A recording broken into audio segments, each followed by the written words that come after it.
39-ാം ദശകത്തിലെ 4-ാമത്തെ ശ്ലോകം നമുക്ക് അടുത്ത് വായിക്കാം. ധ്രുവം കപടശാലിനോ മധുഹരസ്യ മായാ ഭവേത് അസാവിധി കിശോരികം ഭഗിനിക കലാലിംഗിതം ദിപോ നളിനികാന്തരാദിവ മൃണാളികാമാക്ഷിപന്നയം ത്വദനുജാമജാമുബല ഭട്ടകേ പിഷ്ടവാൻ.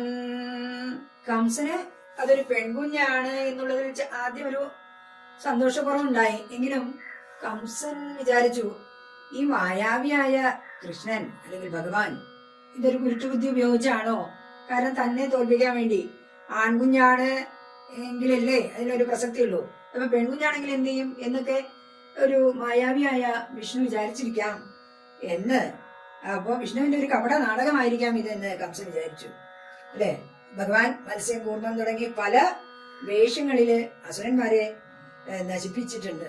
അപ്പോൾ പെൺകുട്ടിയായി പ്രത്യക്ഷപ്പെട്ടിരിക്കുന്നു എന്ന് കംസന് തോന്നിക്കാണും.